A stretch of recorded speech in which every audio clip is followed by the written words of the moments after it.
Good afternoon and welcome back to the Planet and Smart City stage. My name is Anushka Sharma and I am your MC to take you through the virtual proceedings of the Planet and Smart City stage. I hope you've had a really good break. You've had some lunch, you've had some fresh air. If you've been at CogX in person, you've had a chance to enjoy lunch at the Lighterman. But equally, if you've been online with us on the virtual platform, you've had a chance to meet and connect with your fellow delegates on the Hopin platform. We're really excited about the next session. Coming up now, we have the CogX Best Climate Innovation Award.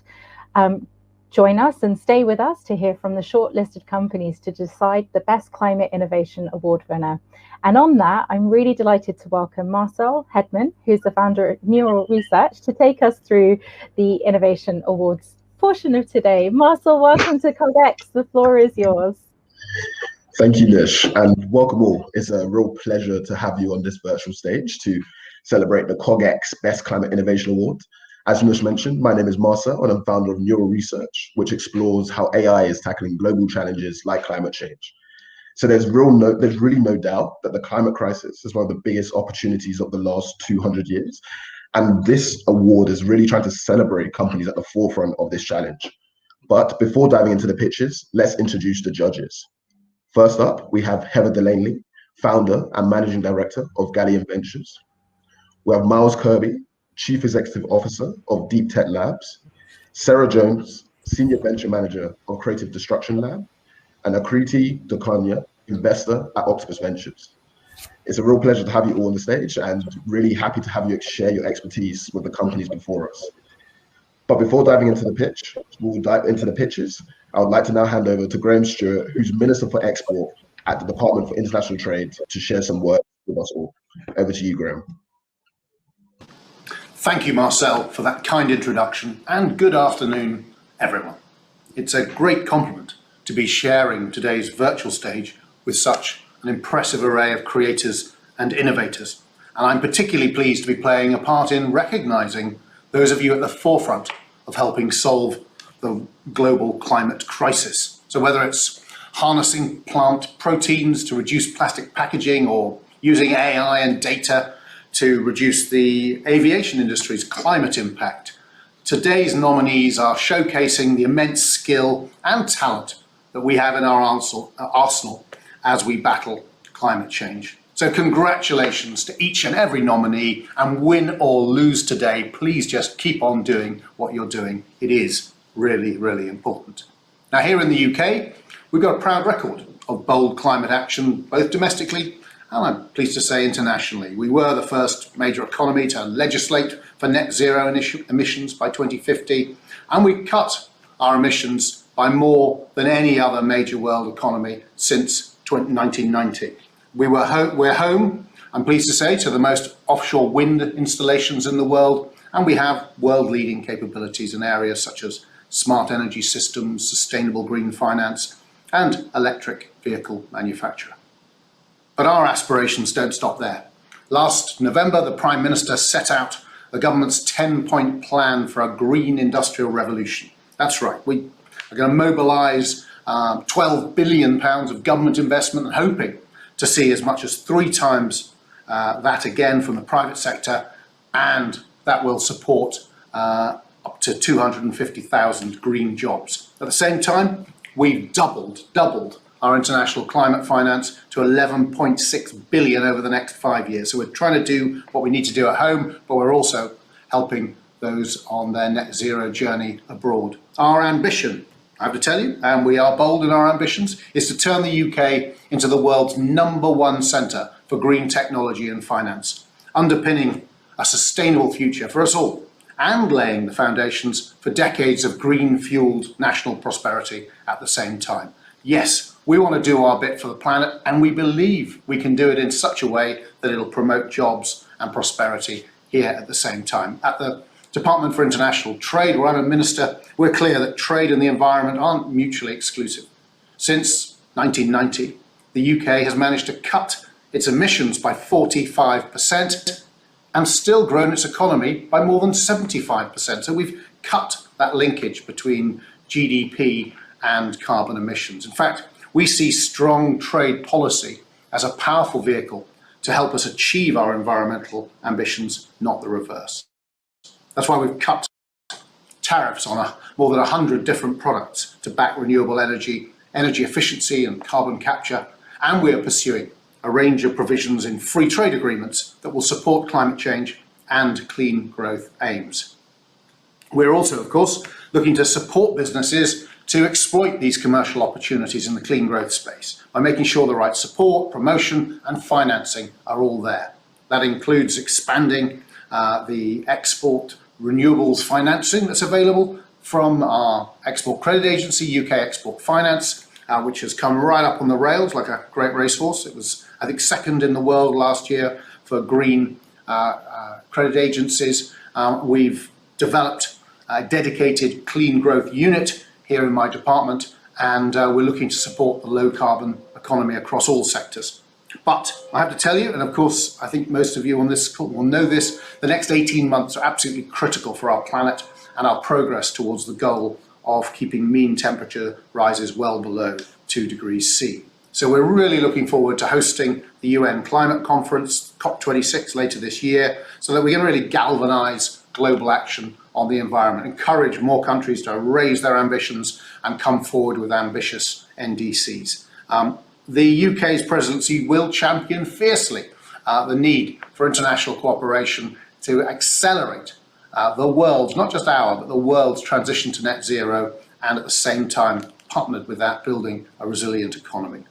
Perhaps it can be said that one of the few positives to come out of the COVID-19 pandemic is the accelerated transition to low carbon living. As nations have looked to build back stronger and greener, countries and organisations aiming for net zero now cover nearly 70% of global GDP, and we're encouraging companies everywhere to join the race to zero. It's great news, but to achieve these climate ambitions, we need academia, businesses and policymakers all over the world to come together.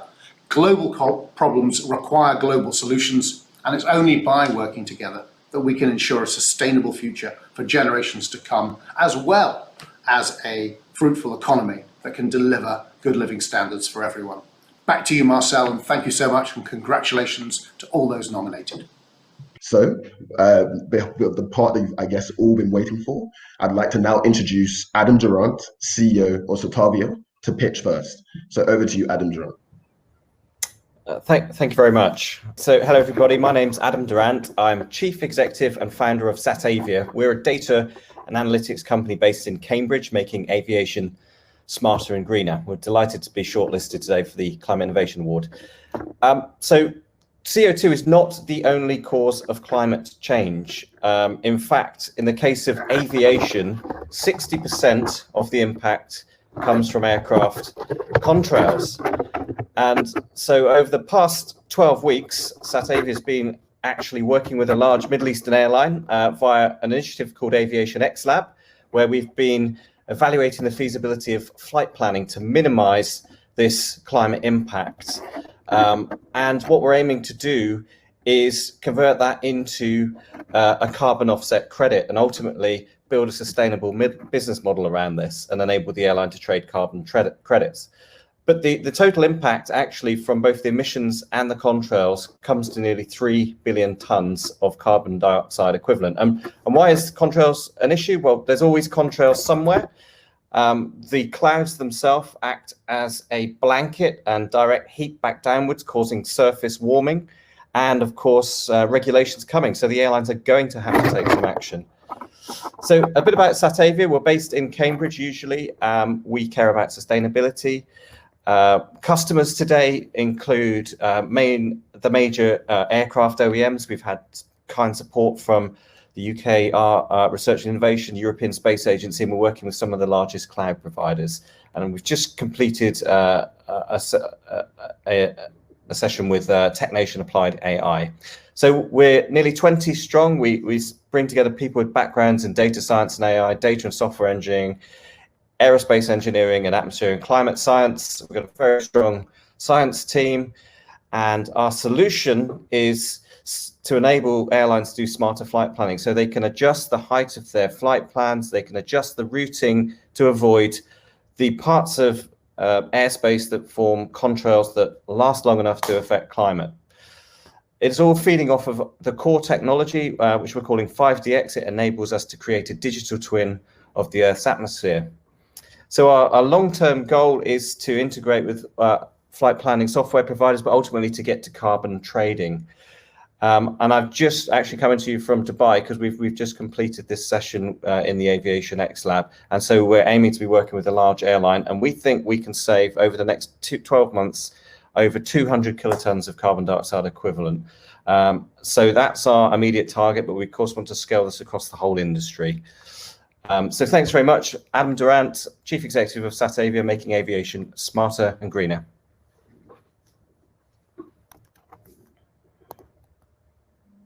Thank you, Adam. Thank you for that pitch and kind of highlighting the importance of aircraft controls. It's something that is definitely new to me. The first question is from Sarah Jones. So over to you, Sarah. Hi, thanks for that presentation. Really interesting. I imagine that the aviation industry is a highly regulated industry. Can you tell us a bit about how you're navigating this? Yes, a great question. Well, airlines are, to get their interest to actually take action ahead of regulation is quite challenging. So lucky for us, we're in an innovation lab that's been set up by Emirates Airlines. So they're really open to coming up with solutions to do this. But you're absolutely right. The regulation is key to this. We do need regulation to come in and we need all airlines to be operating on the same playing field. The first working group was formed in 2016. Corsia really is kicking in now with monitoring, reporting, verification of carbon emissions, and that even enables airlines to do carbon trading. And there was a sort of a pivotal document that came out this year from the European Aviation Safety Authority, which sets the scene for the regulation. So it's coming, and it's possibly only 1 or 2 years away, but it will definitely be here within 5 years. Excellent. Thank you very much. Amazing. And the next question is from Miles. So over to you, Miles. Hi there, thanks Adam for a great presentation. And I had sort of maybe an add-on to sort of what Sarah was asking about. So as far as the revenue model, it seems like it's really tied into the carbon credit, so you do need that regulation before.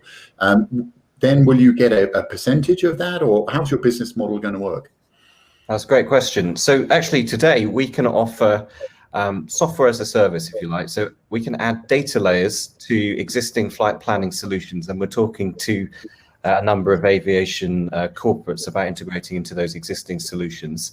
And that would effectively become like a weather data layer, and we would charge a subscription to the airline in order to enable them to do smarter flight planning. So that would avoid contrails. Where we're aiming to get to in the next 12 to 24 months is actually turning that into a carbon offsets credit methodology. So we're currently in process with gold standard. The process itself takes 12 to 14 months. We've got to do a lot of validation. We've got to get external expert review of that, but we've been told we're in the top 10% of applicants. So we're fairly confident we'll be able to get that method approved, and perhaps we'll see the first trading taking place on a voluntary emission trading scheme next year, at which point we would absolutely take a share of those offset credits.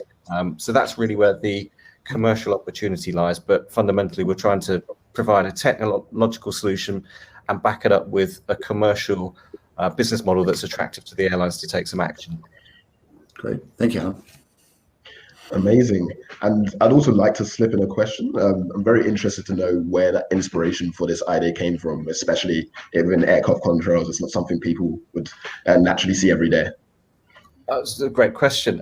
So I've done a PhD in atmosphere and climate science, but actually I specialized in volcanic ash clouds. And I'd moved back from the States to Bristol and then Cambridge, and I was working on the carbon cycle. So I was working with Professor Rob Jones at Cambridge, measuring carbon dioxide in the atmosphere. And then there was this Iceland volcano that erupted, and it grounded all of European aviation. So I actually got involved in a spin-out company from an institute in Norway, worked alongside Airbus and EasyJet, did flight test, absolutely loved it, and then decided to found Satavia. So that was around about 2015 that we got going, and we've had kind support from the European Space Agency initially. So we use satellite data, we use global climate models, numerical weather prediction models, bring all that together in a technology. But yeah, it really came from volcanic ash clouds. And we've been doing a project with GKN and Rolls-Royce on ice crystals, small ice crystals that affect engines. So we built the capability really for another purpose, which was to predict those dangerous high ice conditions that aircraft sometimes fly into, and it can stop the engines. Because we'd already spent 3 years building that, we were in a good position to then also predict whether or not the aircraft will make contrail clouds. So yeah, that's the full story, and we find ourselves talking to some of the major airlines around the world. So it's quite exciting times. Yeah, I think that's really powerful, being able to apply that technology somewhere else and make that impact. So thank you for pitching to us. I will now hand over to Simon Hombersley, the CEO of Zampler, to pitch next. So over to you, Simon. Thanks, Marcel. So thank you very much. My name is Simon Hombersley. The company is Zampler, and we make plastic from plants. And we're a University of Cambridge spin-out, and we built a great team here up in Cambridge with industry experience to make that happen. So if we pop to the next slide, please. So Zampler is the UK's actually first university spin-out to become a certified B Corp. And we're a mission-led business, and we're actually backed by Sky Ocean Ventures. And our mission is to address marine plastic pollution. Our chair of the business is Jeff Seabright. Jeff is the former Chief Sustainability Officer of Unilever. Now, Unilever is one of the largest FMCG companies in the world, and he's had essentially the biggest corporate sustainability job. And he is personally very motivated to address marine plastic pollution. And our goal as a company is to become the leader in replacements for plant proteins. And our investors include not just Amadeus Capital Partners, DeepTech specialists, but also Horizons Ventures, who are large investors in disruptive companies such as Facebook, Zoom, and Spotify. So we believe we have the resources and the team to deliver this mission. So next slide, please. The plastic problem then. I've just got 3 slides, and it's very simple. So the plastic problem we always think of more as a pollution problem, and it's a very emotive one. And plastics are increasingly in our food chains, and actually there's been recent studies of them in the Arctic ice and indeed in human placentas. But there's also a climate change issue, and the production of plastic is heavily damaging to the environment. And there's a graphic of the sort of numbers we're talking about. And this problem is getting worse. Over the next 20 years, there will be more plastic going into our oceans and being produced with the emissions that are going into our environment. So despite the big changes we're seeing in the West, this problem is actually getting bigger. Next slide, please. Now, any solution, you may feel there are lots of solutions already to plastic pollution out there, but actually most of the ones you see on the market today are quite compromised. What a solution looks like is it needs to be safe, sustainable, and scalable. So you need to produce it at huge volumes in a sustainable way. There's no point creating a new problem when you're trying to solve plastic pollution itself. It needs to perform an application, as you can see from the images there. Ours is a plastic that looks like a plastic and functions like a plastic. And critically, it needs to deliver at end of life.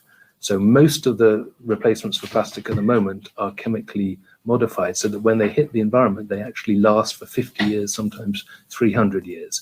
Ours are eaten within a few days. They're simply a food material made from plant protein.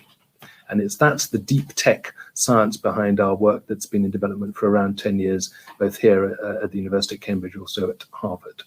And next slide, please. Now, the opportunity is huge, and I'm very pleased the theme of this session is around the opportunity that comes from solving these environmental problems. So our initial focus is on microplastics, and right now in your clothes, in your shirts, you have little tiny capsules made of melamine formaldehyde, which contain fragrance, which release fragrance during the day and make your clothes smell fresh. Those are a pollutant. They wash straight out into the watercourse when it goes into the washing machine at the end of the day, and those are being banned by the EU. So that's our principal market that we're launching in. We have customer traction already in that market, and we're going to market later this year. We also have our first single-use plastic film application in development, and again, that is coming in through early next year. And those are films which you're very familiar with in food contact and sachets and so forth. Those are a major pollutant, and the markets here we're dealing with are very large. So Zampler in 2040, that's the business we're building, and we're looking at how this world looks like when we move beyond oil-based plastics. And that's the opportunity for us. And if we move to the next slide, that's my goal with this business, is to build one of the bio-based majors for 2040, supplying solutions in plastic made from plants. Thank you very much indeed.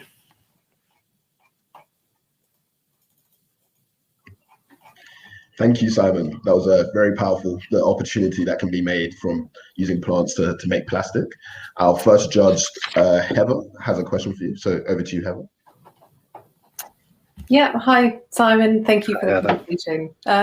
I have a brief question. So taking a look at the single-use plastics and, you know, the plastic bags that most people are using going to the shops, what's the cost difference for the business and the customer, you know, from the HDPE or LDPE, whatever they're using at the moment? How would that compare?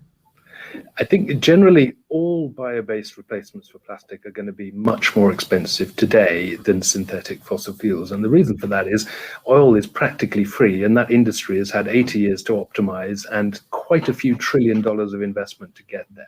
So I think give Zampler 20 years and let's see where we're competing on price then.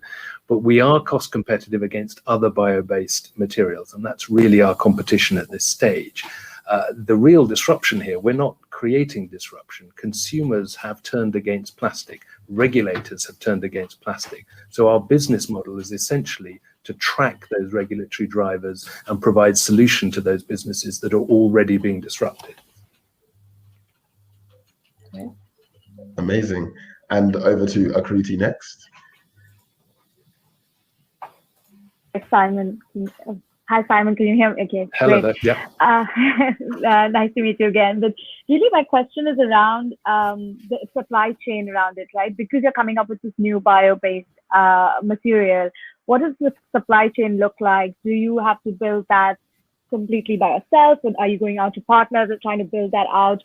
And what does that look like from a Zampler perspective, from like timelines to milestones? How do you think about that? So it is, as you can imagine, it's very complicated, the supply chains here, and the value chains are quite complex to analyze as well. And also it's different by different types of plastic. Plastic is a big word. There are an awful lot of different applications that relates to. I would say that in order to make the impact that we want to make, we have to get to scale. So to do that, we have to drop into existing systems and existing manufacturing partners. So typically what we're looking at doing is creating resins that can be supplied in the same way as synthetic resins to the converters that make plastic as a drop-in solution. And that's how we leverage essentially asset that's already in place, which might last for another 30 or 40 years, some of these manufacturing plant, in order to get to scale. So typically we're working with the existing supply chain to drop in. But what I would say is that the longer term goal here is for a truly circular form of plastic. We want to grow crops locally, individual to particular countries, regionally turn those into plastics, use them in local supply chain and with local customers, and ideally at end of life plow them right back into the same soils they came from in the first place. And that's a genuinely circular solution, and the exact opposite of the terrible fossil fuel industry, which essentially is a 20th century model where no externalities were costed, where it's rational to drill oil in Saudi, crack it in Korea, turn it to nurdles in the States, ship it to Spain to wrap tomatoes, to bring to Britain, to then get sent back to China to be recycled. This is a bonkers system, and there's a much more rational circular solution to it that's a 21st century model. Amazing. Thank you, Simon, for that pitch. It was really powerful and impactful. We'll now hand over to our next pitch, which is by Karie, Director of Innovation at Ignite Power. So over to you, Jill. Thank you very much, Marcel. Pleasure to be here. Let me just 1 second to share my screen.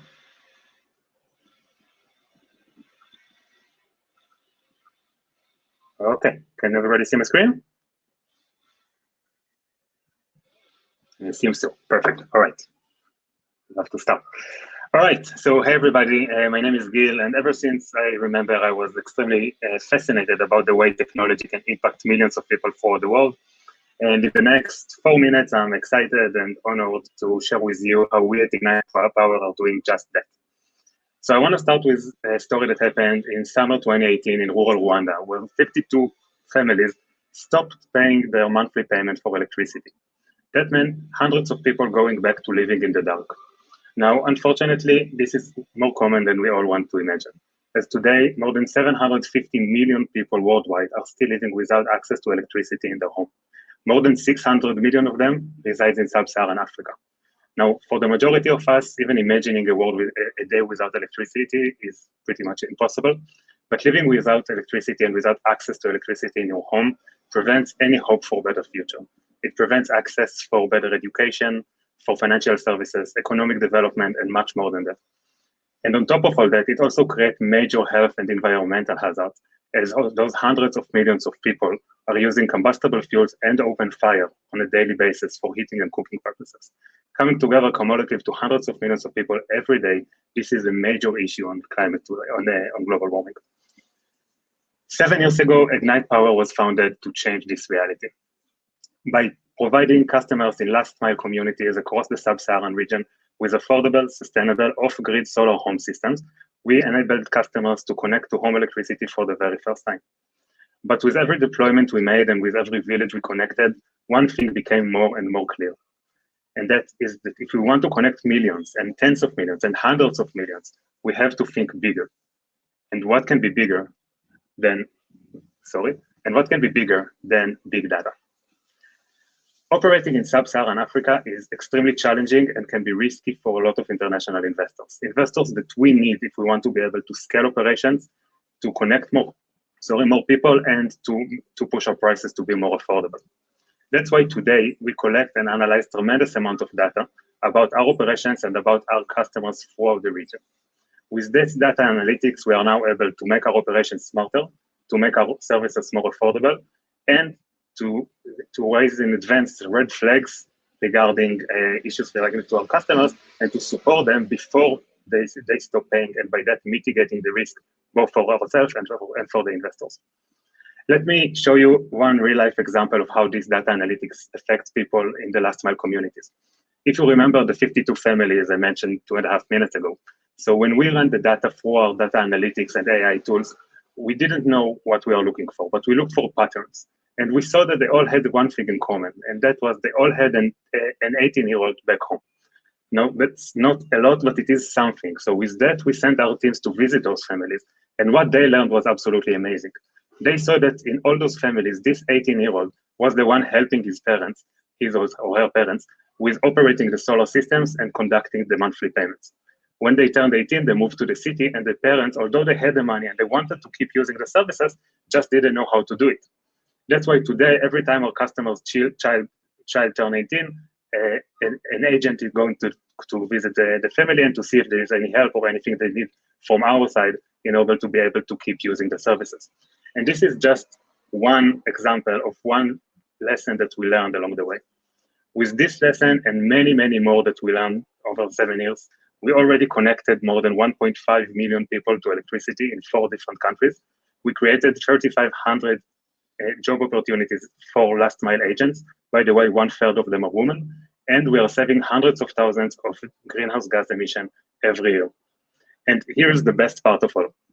We are now just getting started. As technology is getting better and smarter and the data sets are getting bigger and deeper, we are now able to scale up very fast, to connect more and more people, and to lead Africa into a more inclusive, sustainable, and clean future, one family at a time. Thank you very much. Thank you, Gil. Thank you for that pitch and illuminating the power of solar and an inclusive, sustainable future. Our first question is over to Karie. So over to you. So, hi. Really interesting, the fact that you can also build impact while you're building this big data company. I think that's phenomenal. But the question is that genuinely, like, all these countries are really hard to penetrate, right? Obviously, you need to have like local contacts and local businesses to be helping you through it, because it's just really, really unclear how things work there. What has been your route, or how has Ignite Power thought about this, and who do they work with in terms of on the ground, given are you sitting in London doing stuff in sub-African regions? And yes, maybe that, and then maybe touch upon a little bit on how do you actually compete against the other possibilities that are available to these people? Yeah, first of all, great question. So first of all, we're a distribution company. Before we were a data company. So we started with the goal of connecting millions of people to power. We didn't even think about using big data back then. And we started operations in several countries, and we have local presence in each one of them. So we have companies today in Rwanda, in Mozambique, in Sierra Leone, and in Burundi. And we started by growing through and reaching those communities through last mile, on field, very challenging day-to-day operations. With time, we understood that if we want to scale even further and to connect millions and tens of millions of people, we need to have something more. And this was the data, because we used to collect data, very limited data, but we used to collect data since very early stage. And with time, we started to analyze it and to see what can be done. And we saw that the feedback that we received were absolutely amazing. We saw that we can actually find potential opportunities and problems in advance to prevent them and to enable our customers to keep using their electricity.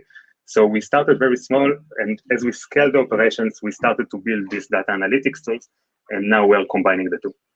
Amazing. And we'll now hand over to Sarah for the next question. Hi, Gil. Thank you for that. So I wanted to ask you a bit more about your team and who's behind this, and also a little bit around how you've been funded and how you're looking to be funded going forward. Okay, absolutely. So I'm not the founder of the company. The company was founded 7 years ago by two co-founders. Yariv Cohen, which is the CEO, had more than 12 years of experience of operational and management in the renewable energy sector. Used to be the president of Camco. I don't know if you know it. It's a London-listed company operating in the field of renewables. So had a lot of experience in managing and operating renewable energy sector companies. And his co-founder, Mrs. Angela Homsi, which today is the chief investment officer of the company. She came from, so if you revisit the operational side, so she came from the investment side of the equation. She used to work with Ronald Cohen, with the former Vice President Al Gore in Goldman Sachs, so had a lot of experience in top leading investment houses in the renewable energy sector for the world. And then they combined those two unique experiences into building this company.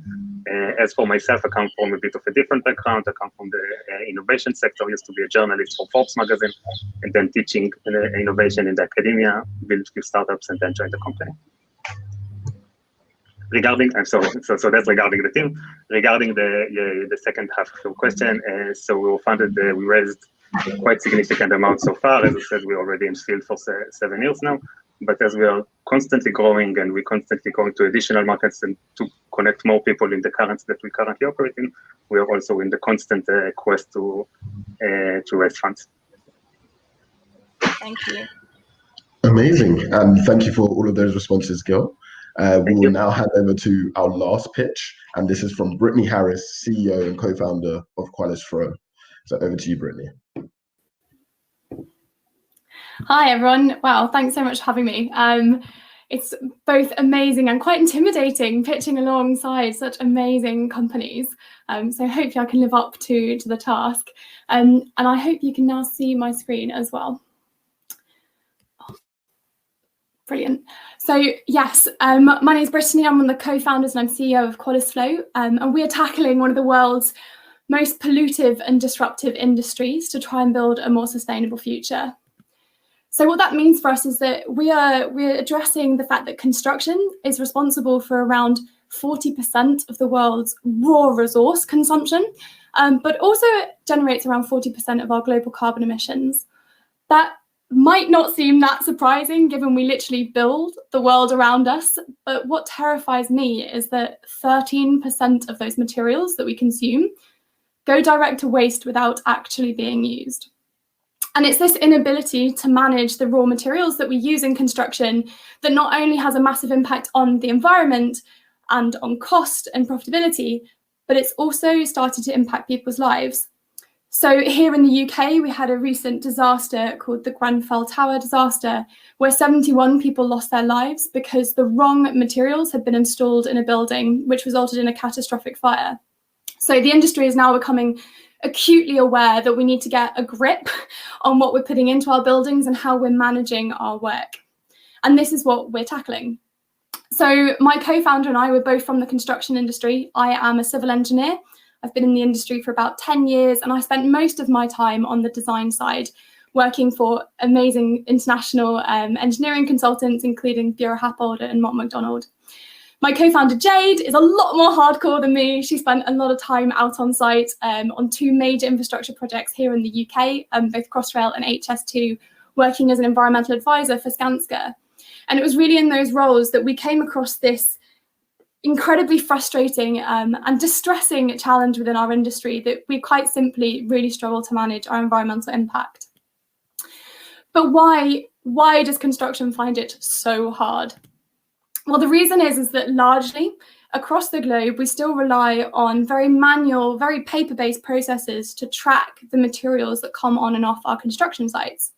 So what will typically happen on a project is that a supplier or a subcontractor will call up a materials provider and say, hello, I would like some timber, please.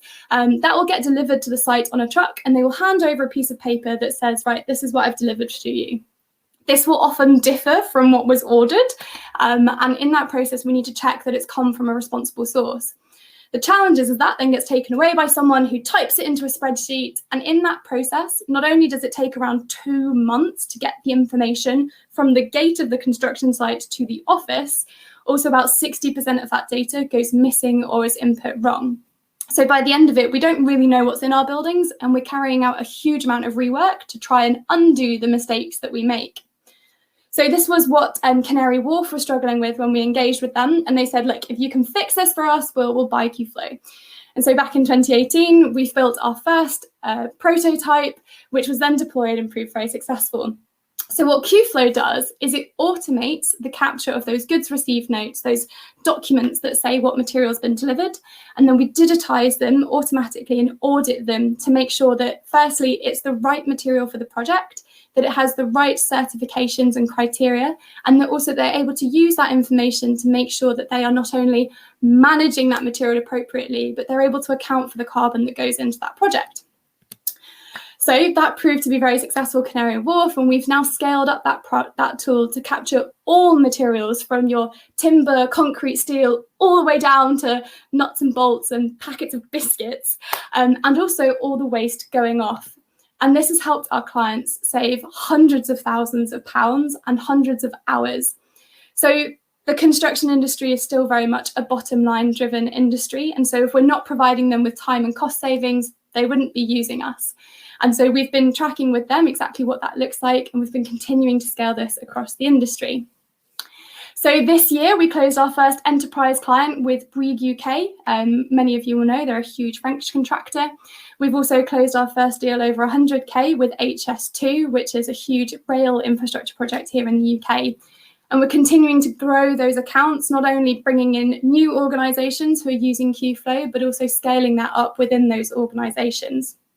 We sell a very standard SaaS model that is scaled across the size of the project. So not only does this mean that it's incredibly easy for us to scale across their organisations, but it means that we can service contracts all the way down from a £350,000 fit-out project all the way up to a £2.4 billion massive construction project. So it means that we can service the full breadth of the industry. So within the industry right now, there's a lot of tools that are just manually reporting and requiring lots of people to input that data. And what Qflow is doing is working within this ecosystem to automate that data capture and make it extra valuable. We're completely unique because we don't rely on the supply chain that's really fragmented and under-digitized to change the way they work. We'll capture that information without asking them to do any big behavior change, which is very costly and time-consuming. So what's next is feeding that into the design process and informing insurers and investors on where they can really get value. Thank you, Brittany. We're just going to have to jump in just in the nature of time, but thank you for illuminating us on what's actually going into our buildings and how we can actually manage that process. I'd now like to hand over to Heather, who's got the first question. Yep. Hi, pleasure to meet you. I have a question about the businesses that you're bringing on board and the partners. How are you gaining traction in the construction industry? Is it reliant on the two contacts that, or I guess the two leads, yourself and your co-founder, or is there more to the team that's helping bring in those leads? Yes, there's 14 of us in the team, mostly engineers and data scientists. So obviously we've built a huge amount of technology that sits behind this. We use a lot of machine learning behind that. But in terms of bringing in our contacts, it very much started with our sort of organic network back in 2018. But since 2019, it's been a combination of direct referrals from our clients, a lot of upselling internally that they do. there's some amazing evangelists within the industry. But also construction is very sticky and experiences a lot of FOMO. So if one contractor starts using it, the others go, hang on a minute, are we missing something here? And we've seen a lot of organic inbound sales. One of the things we're doing right now is ramping up our marketing to try and accelerate that expansion across the market. But until now, we haven't really done that. It has been very organic, but there's a big opportunity to scale there as well. Yeah, great. Amazing. And now we'll hand over to Sarah with the next question. Hi, Brittany. So I think you're about to answer my question, actually. So I was, this is a good opportunity for you to sort of finish. So you've made some really impressive progress with these sort of case studies with initial customers, which is excellent. And now what in terms of the development of your technology, are you iterating and further developing? Yeah, so there's two sort of core things that we're doing right now. The first thing, which is quite urgent, is making sure that the product can service our enterprise accounts. So there's a lot of data structure going in the back of the platform to make sure that not only they can get value from that data on a much bigger scale, but also that we're able to use that to drive our net zero mission. So the industry, you may have seen, it's been declaring net zero carbon a lot recently, mostly over the last 8 months. And we've been tracking the impact that Qflow has in terms of eliminating waste and carbon. So one of our advisors that we brought on board middle of last year is one of the UK's leading carbon assessors for construction, and he's helping us unpick how we use this data to help the industry deliver their net zero targets. So the next piece of that sort of development work is which tools do we integrate with so that they can report on carbon, and which insights do we generate using our AI and machine learning to make sure that they're able to take actions from that data to eliminate waste and carbon throughout construction. Thank you. Great. So thank you for that great pitch, Brittany. We'll now hand over to Miles from DeepTech Labs, who is our partner, to say some words about his organization. So over to you, Miles. Great, thank you, Marcel, and it's been a great pleasure to be here today, and thank you for CogX for having us be part of such an amazing event. So we are at DeepTech Labs are a catalyst for deep tech success. So we are focused on helping companies who are between seed and Series A to accelerate. We run a 13-week program and invest in our companies. We've actually got our first cohort coming through, which we'll be doing a demo day on this Friday. But we are actually recruiting as we speak for our second cohort that will start in September. And the focus there will be around climate tech and also looking at AI and ML. And we are very excited to talk to some of the companies that we've seen today. But it's been an amazing event, and we're very excited to be part of it. And if you are interested in joining our cohort and to sort of make the most of the great network that we have, then please go to DTLVC and you'll be able to click on the apply here, and we would love to talk to you. So thank you very much, and back to CogX. Thank you, Miles. So I hope you've all enjoyed this session. You've heard from startups using big data to startups using plants to tackle plastic. And unfortunately, there can only be one winner. So I'd like to now bring to the stage Brittany, who is the CEO of Qualis Flow. And over to you, Brittany. You are the winner. Wow, thank you, guys. I don't know what to say. It's been absolutely amazing to hear from such a breadth of phenomenal startups. And honestly, all I can say is that with such amazing innovators tackling so many of the big problems in the globe, I'm sure we are well on track for a sustainable future. So thank you. Amazing. Congratulations again, Brittany. And thank you all for joining us, over to the judges as well, to everyone in the audience. I hope you all enjoyed the last sessions of the last day of this CogX conference. And I'll now hand back over to Nush to end the stage. But it's been a pleasure. Thank you all. Thank you all so much. Marcel, you're awesome. Thank you so much for taking us through that. And again, as you said, thank you to all of the companies who's pitched. all of the judges, and of course the minister. And a huge congratulations, there it is, you heard it, the CogX Best Climate Innovation Award winner, Qualis Flow, and congratulations to Brittany and her team. Now, this is the Planet and Smart City stage. I'm Anushka, I've been your MC here on our virtual stage. Coming up here at 4 p.m. British Standard Time, we have a session on Can Digitalization and AI Accelerate the Energy Transition? That gives you some time to go and stretch your legs if you're working from home and joining us virtually. Equally, if you are visiting us at the actual physical sites at CogX, you can make your way to our hybrid stage where you can catch some of the next session at 4 p.m. Don't forget to use the app Hopin to connect with your fellow attendees at the conference. And also, we are loving your interaction on the app. And don't forget that you can direct questions through on sessions. So go and discover the Q&A sessions and get involved with the conversation online with our hashtag CogX21. My name's Anushka, and I'll be back at 4 p.m. and we'll see you at the next session. Thank you.